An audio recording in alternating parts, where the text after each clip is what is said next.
Jadi Duta Saksi Masari bisa jadi rektor diundang, tapi rektor yang undang belum pernah kuliah diundang.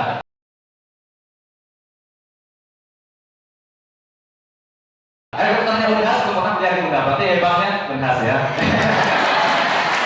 S1, S2 beliau di IAIN Jakarta. Saat ini jabatan rektor Undar baru kemarin menggantikan beliau ya yang wafat. Pengalaman organisasi beliau adalah senior dari PMI. Buat beliau. Yang selanjutnya ini percampuran antara Undar dan Unhas. Beliau adalah Muhammad Ansori atau dipanggil Aan. Nah, beliau kalau cek di web media faktual news.com, kabar Jombang, radar Jombang, nama beliau paling masuk. Dan saya adalah jurnalis yang paling sering menghubungi beliau. Senang karena beliau mesti nggak mau ngomong.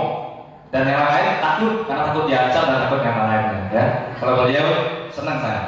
Mas, ini komentar masalah ini. Siap. Beliau lahir di Jombang 8 Juni 76. Ya. Nanti ulang tahunnya Gus Durian beliau. Ini 3 di Amin Jombang, S1 ilmu hukum di Undar dan S2 hukum juga, hukum profesor di Pasca Sarjana. Senior saya di kelasnya beliau di Undar. Pengalaman organisasi beliau adalah aktivis PMI, Pergerakan Mahasiswa Islam Indonesia. Pernah di LBH NU Jombang, sekretaris ISNU, di koordinator jaring Gus Durian Jawa Timur dan koordinator jaringan Islam Anti Digitalisasi atau JIA. Pernah menulis narasi memori, ada aku di antara Indonesia dan Tionghoa, jalan lain perdamaian dan derap perlawanan kota santri intoleransi. Selanjutnya penulis siapakah sesamaku dan berunduk kontrol atas kesejahteraan. Itulah 3 orang yang akan saya pandu pada hari ini. Kepada beliau bertiga, saya aturkan untuk menaiki panggung.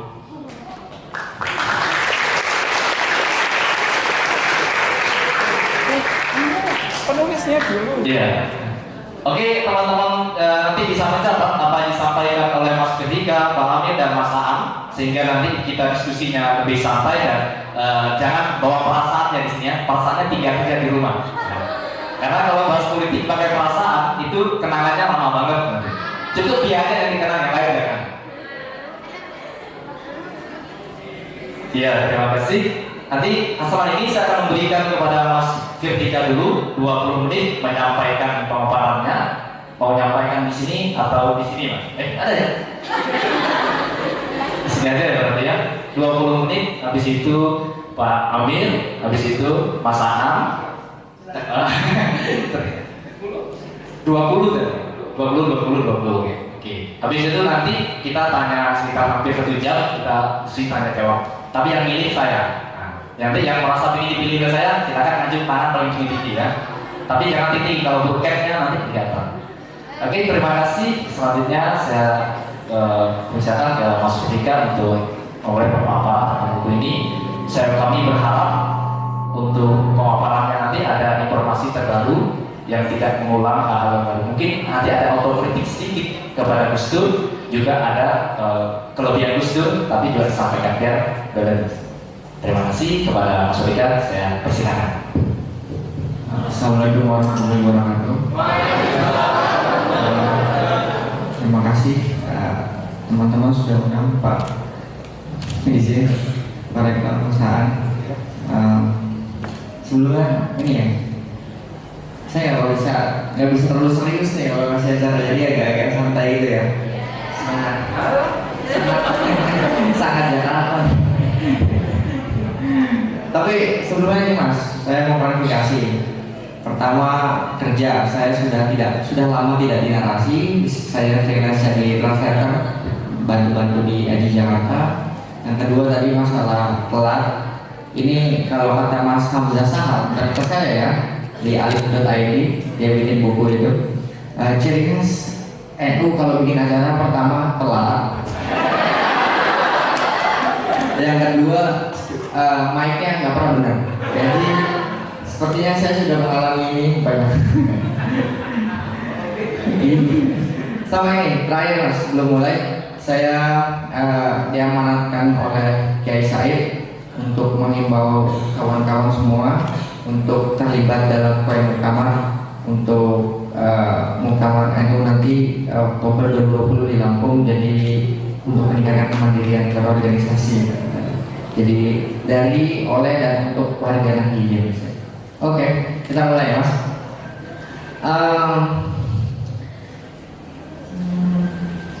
Gimana ya?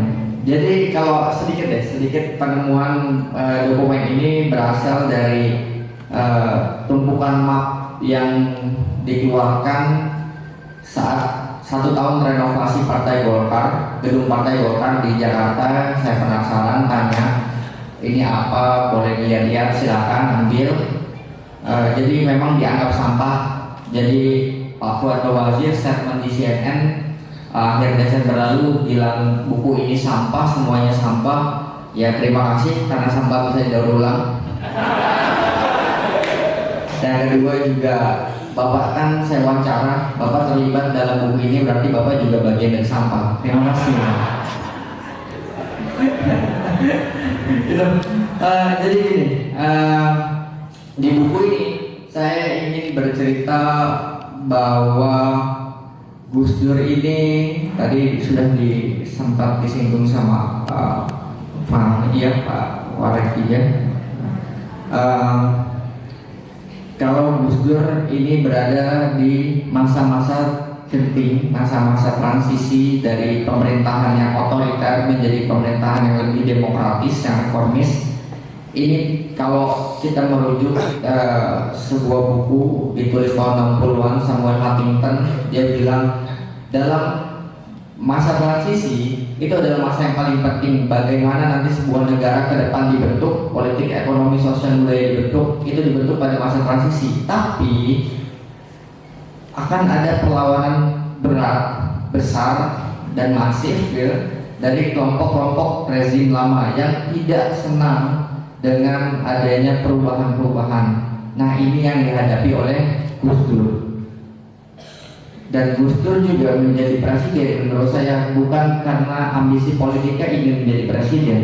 Sebab kalau kita putar itu di YouTube di Kick Andy, acara Kick Andy tahun 2007 kan Gus Dur bilang saya menjadi presiden itu modal dengkul, itu pun dengkulnya Amin bukan kalau saya. Jadi memang Gus Dur sebenarnya tidak begitu serius banget menjadi presiden. Kalau di buku saya kan sempat Gus Dur tuh pertama dukungnya Mega dulu, terus kemudian ada lobby politiknya, kemudian seperti apa deadlock. Kalau teman-teman baca Clifford Gertz, Santri Abangan Pria, menurut saya analisisnya masih sama. Tiga golongan itu di tahun 99 ada deadlock, kemudian lagi-lagi golongan santri, terutama golongan santri tradisionalis yang moderat dan kemudian bisa menaungi semuanya. Nah ini yang dilakukan Gus Dur di pertama pemerintahannya adalah mau tidak mau harus menampung dulu kelompok-kelompok lama. Tidak bisa untuk sekaligus mengkat gitu, memotong, harus untuk kelompok lama tidak lagi terlibat. Karena kita reformasi, bukan revolusi. Dan ini juga yang diharapkan oleh Akbar Tanjung di bukunya, di disertasinya kan dia bilang, dengan adanya reformasi kita berharap pemerintahan itu kekuasaan itu dapat berjalan gradual dan kita akan tetap bisa dalam sistem dan kemudian merebut sistem itu kembali melalui ya memanfaatkan reformasi lah. Padahal dulu dia adalah korban tapi kemudian memanfaatkan reformasi untuk kembali berkuasa seperti itu. Jadi mau tidak mau Gus Dur harus menampung semuanya dulu.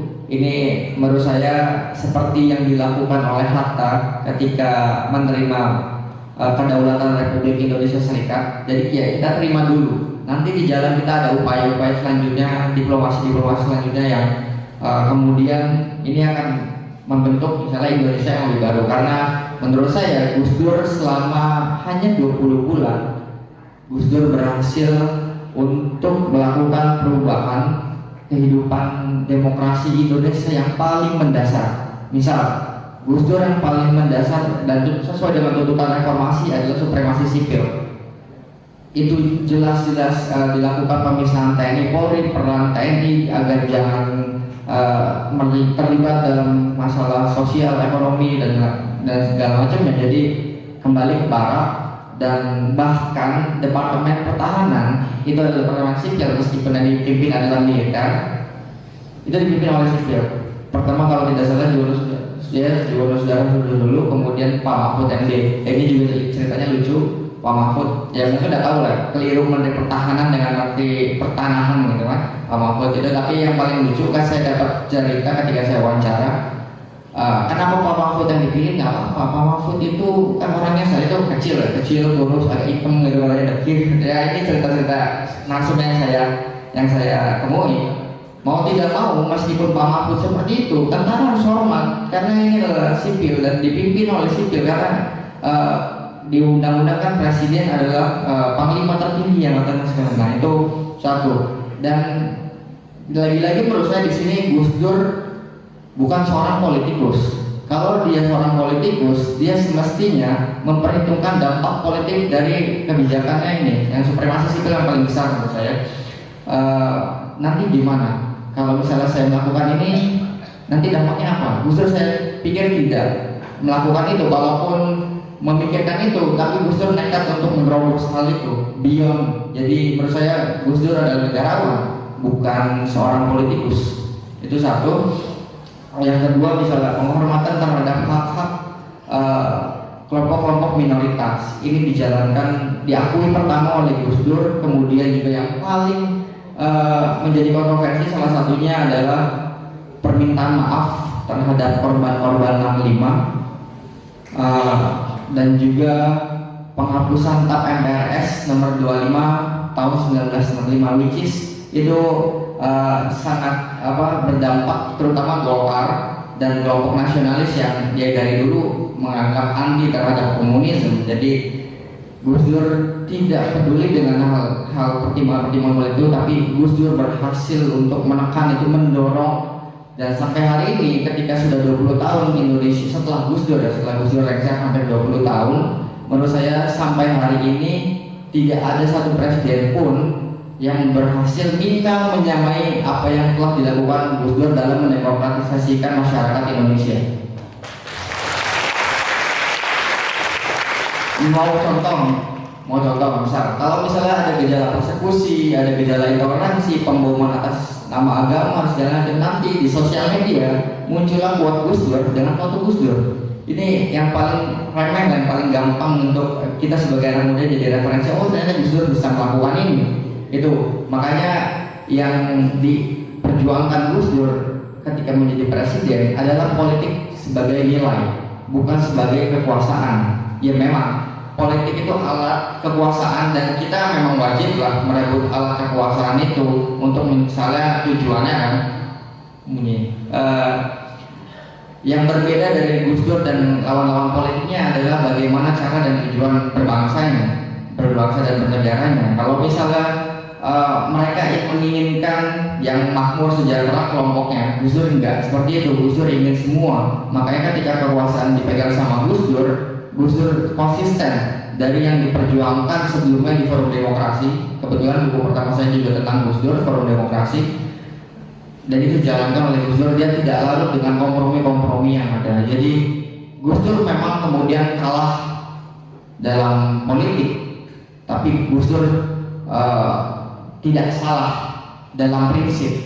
Ini yang kemudian dia membedakan pijakan berpolitik Gus Dur dengan orang-orang lain dalam kompromi. Dan ini menurut saya sangat berani, dan ya apalagi kalau bukan revolusioner menurut saya. Oke, itu saya mau cerita ada off the record. Off the record. Jadi biar tidak mengulang itu, kalau di tempat-tempat saya udah hampir 35 tempat, pasti ditanya gimana penemuannya, terus gimana proses kreatifnya, ada ancaman nggak? Wah itu udah kayak kaset khusus saya itu tahu udah. Nanti pertanyaannya ini ya, saya udah tahu. Jadi yang ikut sama saya biasanya dari 164 channel ganti-gantian. Semestinya saya tidak hadir pun nggak apa-apa, tapi saya ganti karena udah tahu, udah hafal ya. Jadi gini, saya meliput atau menulis buku ini berdasarkan dokumen. Jadi saya tidak mendasari dengan misalnya sentimen pribadi. Saya juga tidak berani mengklaim diri saya sebagai warga Nahdliyin, meskipun Saya dari Pandeglang yang ya cukup dekat lah dengan pesantren di Menes yang Muktamar 1938, tapi dalam praktiknya sepertinya saya abangan. Itu, saya tidak berani mengklaim diri saya NU, kemudian juga saya tidak pernah ikut terlibat organisasi NU itu apapun, itu yang kemudian menjadikan penelitian saya objektif. Jadi ketika saya menyebut HMI ketika itu adalah kelompok kecil lah, bukan faktor utama. Faktor utama tadi sudah dijelasin di sambutan bahwa ada polisi juga terlibat, kemudian tentara terlibat, ada pengusaha, politikus dan segala macam itu terlibat karena Gus Dur ingin membuat sebuah tatanan Indonesia yang baru. Dan off the recordnya, tentu saya berpikir dari dulu ya, sebelum mendapat cerita dari Mas Sastro dan Gus Yahya, saya selalu berpikir kekuasaan ketika dilengsarkan itu tidak mungkin hanya kekuatan nasional, tapi juga ada kekuatan internasional. Dan Gus Dur ketika itu bisa baca di Great Barton ingin membuat sebuah poros baru, Jakarta, India, Cina, kemudian Brazil yang punya Cina misalnya punya ekonomi yang kuat, India punya teknologi, Brazil punya mirip dengan geografisnya dengan kita, sumber daya alamnya banyak, dan saya lupa ada 7 negara, dan ini tentu mengganggu tatanan dunia yang lama. Dan ya Gus Dur kan terutama masalah utang kan, Gus Dur kan tidak mau bayar bunga utangnya. Oke, bunga pokoknya kita bayar, karena itu kalau bunga utangnya itu kan juga bagian dari rezim yang lama, dan ini bukan rezim yang lama, ini sebuah rezim yang baru. Dan di Indonesia masuknya melalui Freeport. Freeport sedang negosiasi ulang saat itu, negosiasi ulang lagi dengan Indonesia. Gus Dur biasa pasti tidak mau cuma 1%, 2%, pasti minta besar. Daripada Freeport membayar ke Indonesia dengan persentase yang sangat besar tiap tahunnya, lebih baik membayar orang untuk menggerakkan massa melengsarkan Gus Dur. Siapa orangnya? Ada 2. Ginanjar Kartasasmita, dia adalah kayak ya penghubung internasionalnya gitu. Yang di dalam negerinya adalah Fuad Bawazir. Fuad Bawazir tahun 91 adalah Dirjen Pajak yang berhasil memperpanjang kontrak Freeport, dan kemudian pajaknya itu sama dengan pajak rokok, tembakau. Ini kan nggak masuk akal. Fuad Bawazir punya itu.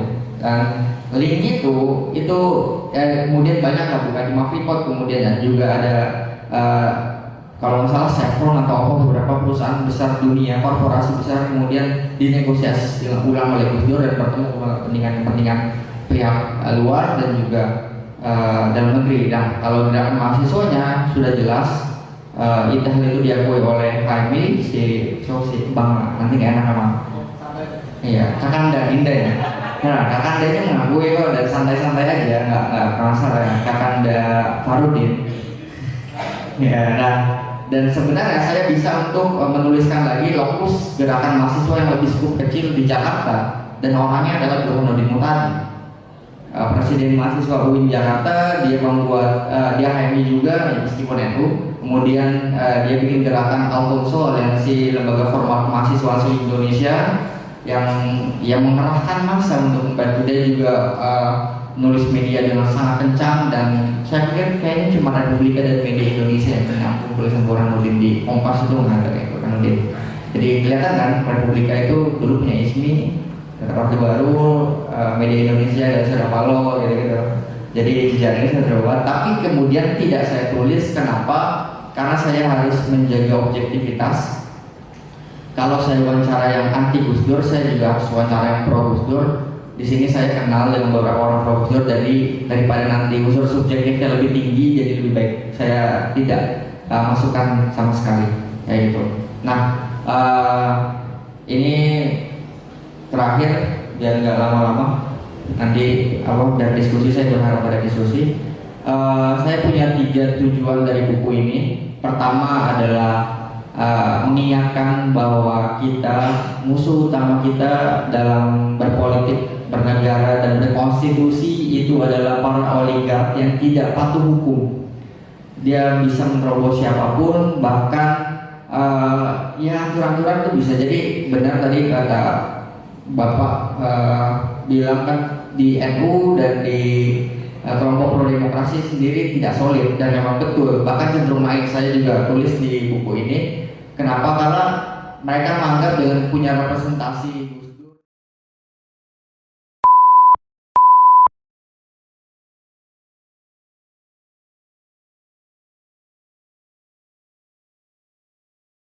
kita orang NU itu belajar taklid, sehingga tidak punya keberanian, tidak punya mental untuk membuat narasi-narasi buruk di medsos. Ini penting. Saya nggak bisa mencaci maki orang di medsos. Kalau ketemu saya berani. Tapi di medsos tangan saya tidak terlatih untuk menulis hal-hal buruk.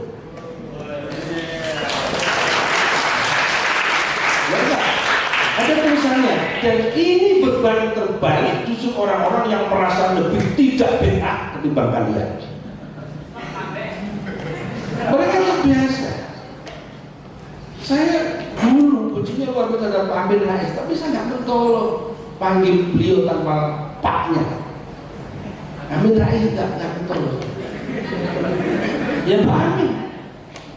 Sama seperti kita panggil Gus Dur, panggil Gus Solah, panggil di Said Akil, itu ikut semuanya. Dan ini nggak dimiliki oleh anak HMI.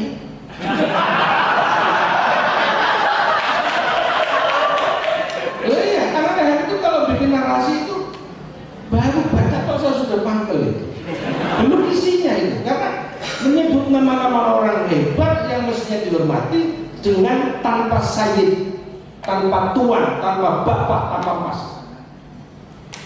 Maka pertanyaannya, adakah kalian ke depan mesti belajar tidak sopan sehingga bisa mengimbangi narasi-narasi seperti itu? Karena kekalahan Gus Dur salah satu karena faktor itu.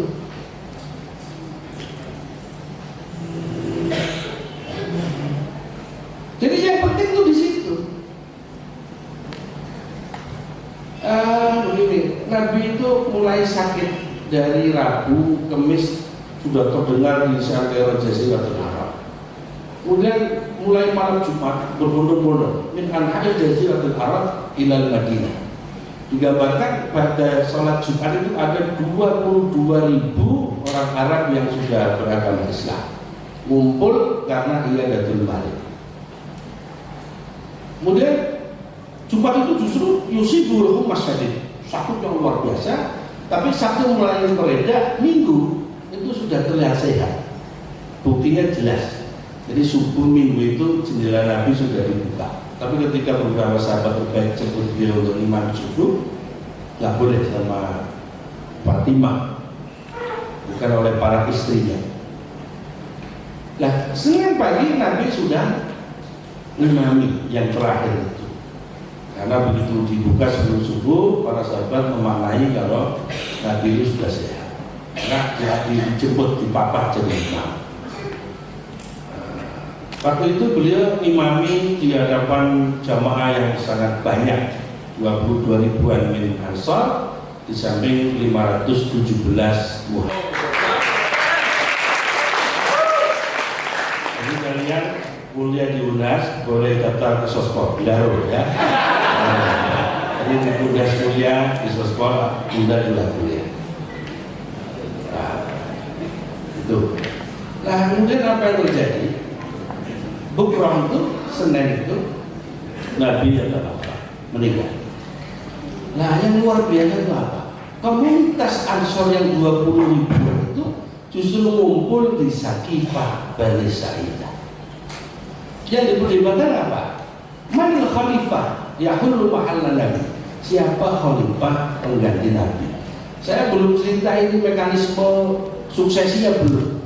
Tapi kumpulnya orang-orang Ansor yang 22 ribuan di Sakifah Bani Sa'idah ini memberi pesan tegas pada kalian bahwa politik sangat penting. Gus Dur bisa dikalahkan karena apa? Karena jamaahnya seperti kalian, orang-orang yang nggak ngerti politik. Jadi penting, kalau urusan buku, urusan Mas Pidika sudah selesai. Ya. Tapi yang penting refleksinya. Saya kan di sini paling tua, rektor lagi, saya harus berpikir.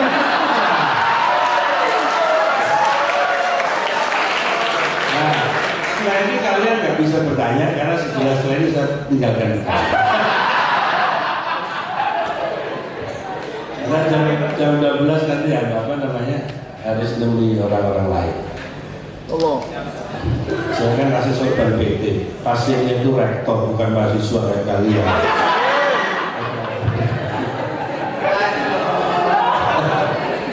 Nah, jadi kembali ya, apa namanya?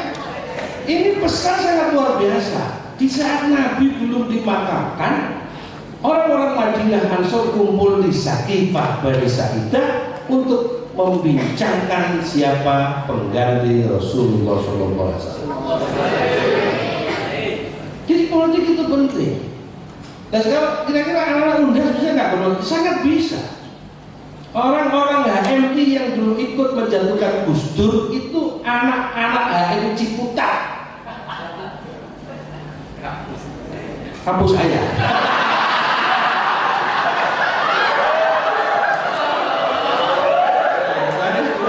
Saya ada Komarudin dan lain-lain itu. Enggak, ini begini, untuk kalian yang anak-anak Undas itu sama punya peluang.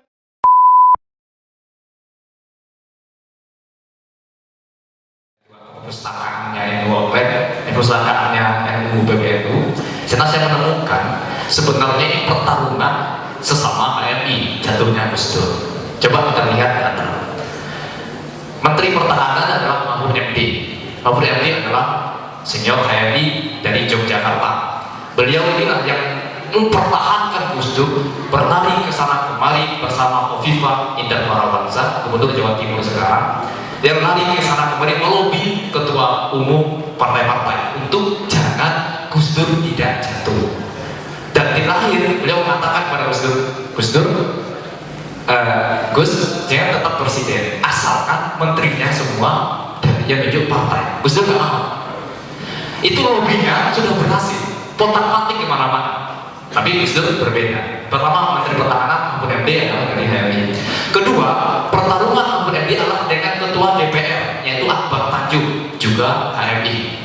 Pertarungan yang ketiga dengan Ketua MPR, Amin Rais, juga HMI. Siapa yang dipecat? Itu JK.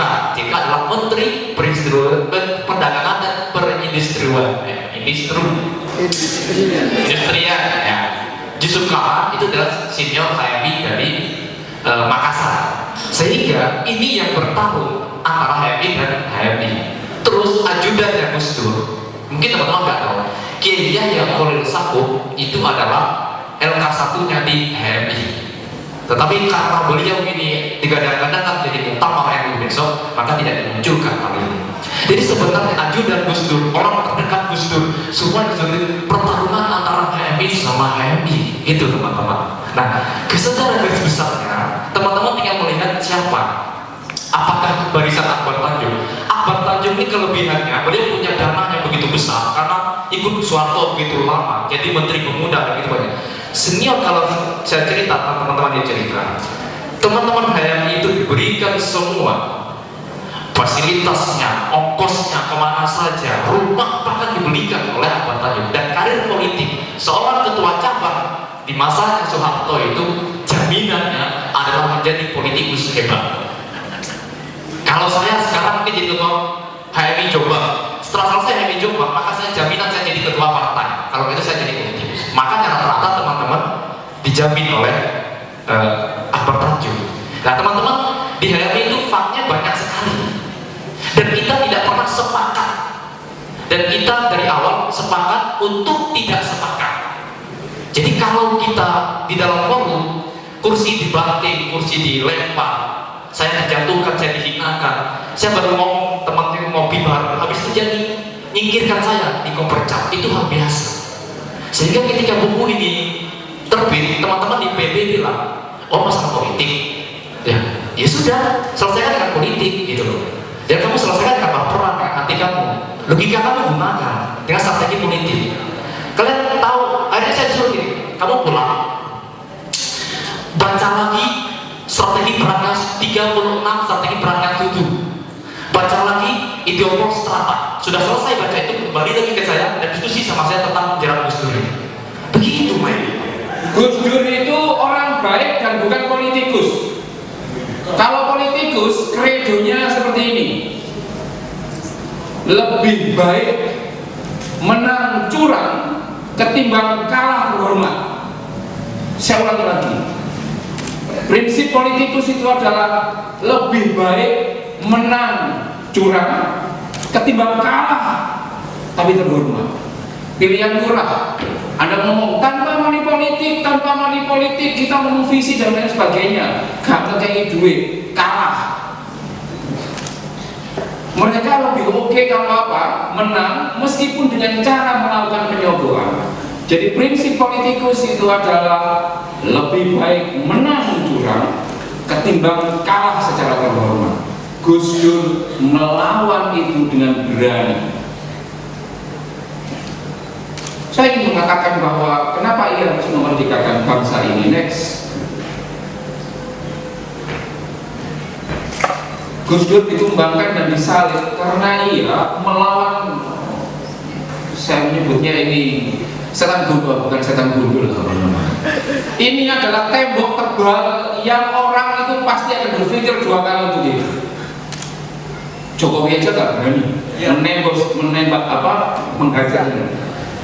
Kenapa Gus Dur disalib? Karena ia berani sendirian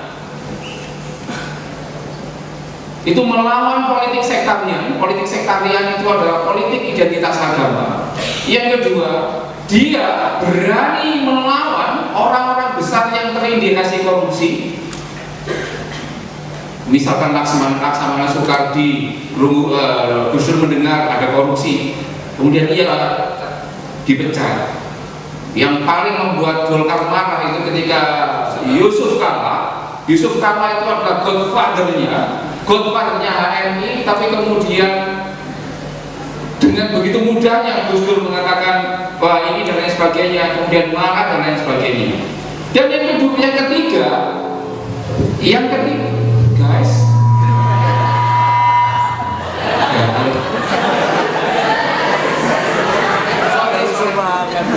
sorry, saya kapiler kalau kok gak enak ini sih.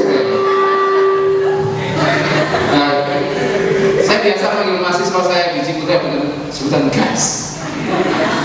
Yang ketiga, Gus Dur ini dengan berani ingin melucuti para pelanggar HAM. Para pelanggar HAM ini semuanya punya bedil dan punya tentara. Oleh Gus Dur ini kemudian dihajar dan coba untuk ditumbangkan. Dan yang paling membuat tentara itu marah adalah ketika Gus Dur mencoba, seperti yang dikatakan oleh Firdan, mencoba untuk menggangsir kekuasaan militer yang sudah enak itu diganti dengan sipil. Teman-teman di sini mungkin belum tahu bahwa dulu ketika bapakmu itu masih ada, itu tidak ada satupun bupati atau wali kota yang tidak berlatar belakang militer atau polisi. Maka cara pandangnya adalah cara pandang militer. Diskusi sedikit, kalian akan diintai. Ngomong sedikit, kalian akan diciduk dan lain sebagainya. Gus Dur nggak mau. Gus Dur pengennya ini negara sipil, negara demokrasi. Orang bisa diskusi apa saja, meskipun itu juga ingin mengkritik terhadap militer itu sendiri. Nah, Gus Dur, adik-adikku dan teman-temanku sekalian, orang yang sekarang lagi tidur yang jaraknya kurang dari 250 meter dari kita, melawan raksasa-raksasa yang tidak pernah ada satupun orang itu berani melawannya. Ia tumbang, ia kalah. Tapi nanti refleksi teologisnya adalah di belakang itu sendiri. Gus Dur dihajar dengan buku yang sangat luar biasa ini, karena kita banyak belajar soal ini. Itu karena ia melawan, gak punya pasukan seperti kata Mas Amir tadi. Pasukannya sedikit, tapi dia karena memang dididik mungkin oleh bapaknya, mungkin oleh kebuiran dan tambah keras untuk ngomong bahwa di atas seluruh politik itu adalah ada kemanusiaan, maka dia lawan itu semuanya. Next, tapi saya ingin mengatakan seperti ini. Next.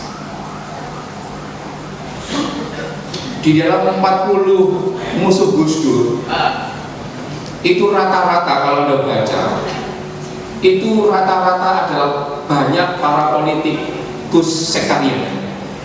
Sangat sedikit orang PDIP, meskipun PDIP juga ikut terlibat di dalam gerakan menggangsir Gus Dur. Saya kasih tahu buat teman-temanku sekalian. Next dulu, next.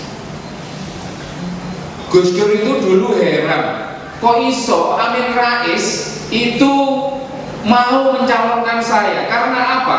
Karena Amin Rais dan Gus Dur itu meskipun KTP-nya sama-sama Islam, tetapi sangat berbeda Islamnya. Saya kasih tahu, ini materi master atau mungkin level PhD di sini. Ini bedanya Pak Amin Rais dan bedanya Gus Dur dalam konteks berislam. Pertama, kalau Gus Dur itu sama-sama rahmatan lil alaminnya, tapi kalau Pak Amin Rais kira-kira rahmatan lil alamin tapi terasa lil muslimin. Ngerti maksudnya? Saya akan bisa menjadi rahmatmu kalau KTP-mu nanti sama denganku. Tapi kalau Gus Dur tidak. Bedanya dengan Pak Amin dan Gus Dur adalah ketika ada orang Kristen misalkan nyalon menjadi wali kota, sepanjang ia baik oleh Gus Dur, iya dia dipilih meskipun bukan orang Islam. Tapi kalau Pak Amin Rais, ya nanti dulu kamu harus syahadat dulu. Jadi Qurannya sama-sama rahmatan lil alamin. Kalau Pak Amin bermakna rahmatan lil muslimin. Nah yang kedua, menurut Gus Dur, kompetensi itu kompetensi lebih diutamakan ketimbang identitas agama. Islam politiknya Pak Amin Rais, oh tidak, ya harus diislamisasi dulu. Yang ketiga, Indonesia adalah menurut Gus Dur, Indonesia adalah milik semua dan diatur dengan cara yang bisa menjamin kesetaraan hak. Gak peduli kamu ini Kristen, Islam, Katolik, Hindu, Buddha, semuanya sama. Tetapi dalam arah politiknya, politik sektarian, Indonesia adalah milik orang Islam dan harusnya diatur dengan cara Islam. Mungkin di sini teman-teman itu sangat pro Gus Dur, tetapi bisa jadi rasanya rasa Amin Rais. Kalau HMI terbelah menjadi dua, mau MPO atau mau Dipo, gitu. Ini bagi saya menarik. Nah, karena cara pandang Pak Amin Rais seperti itu, maka ketika Megawati naik menjadi presiden, dia gopoh karena Megawati meskipun Islam KTP, tetapi dia seperti Firdi, abangan, bokoso boga, sembahyang boga, dan lain sebagainya, abangan Islam KTP. Mikir loh, ini kalau dipimpin soal perempuan, kacau ini. Apalagi abangan bisa. Maka kemudian ia mendorong Gus Dur supaya maju. Gus Dur pinter kembali Amin Rais berusaha memanfaatkan Gus Dur karena sama-sama Islam dan lain sebagainya. Tapi sayangnya Gus Dur malah ngerjain Amin Rais. Dengan cara apa? Ya itu tadi, kelompok Islam sektarian dan lain sebagainya dibabati dan kemudian tidak boleh masuk itu sendiri. Nah, saya kira next, ini menurut saya masih cukup relevan dalam konteks Indonesia ini. Kita bisa mengaku diri kita adalah mencintai Gus Dur, tetapi mari kita coba. Sebenarnya kalau kita mau dicek cara pandangnya, kita lebih ke kiri atau lebih ke kanan? Kalau lebih ke kiri, maka sebenarnya Anda ini pengagum Gus Dur, tapi setengah rasa Amin Rais. Ini yang menurut saya penting, refleksi menarik terkait dengan soal ini. Next. Seperti itu. Anda harus tahu model Islamnya Gus Dur. Ia minta maaf terhadap para korban 65 di saat tidak ada satu kiai yang mau minta maaf terkait apa yang dilakukan oleh teman-teman Banser saat itu yang belain orang. Gus Dur mengatakan PKI tidak sepenuhnya bersalah, mereka kita menghitamkan oleh Orde. Kalau bapakmu ini maling, bukan berarti anaknya yang maling. Anda tidak bisa kemudian divonis karena bapak Anda bersalah. Yang diinginkan oleh Gus Dur itu adalah, loh kalau dia nggak maling, nggak melakukan kejahatan meskipun bapaknya maling, maka ia tidak bisa seperti itu. Sama seperti karena Mas Anda tidak ada, saya nggak bisa kemudian seluruh orang HMI yang terlibat di dalam penjatuhan Gus Dur ini tiba-tiba saya menganggap Sarif ini adalah part of them. Nggak bisa. Dia meskipun HMI, tapi saya tidak bisa menganggap bahwa ia pasti seperti Fuad Bawazir, ia pasti seperti Akbar Tanjung, ia pasti seperti Amin Rais atau Din Samsudin. Nggak bisa. Tidak semua orang HMI itu baik.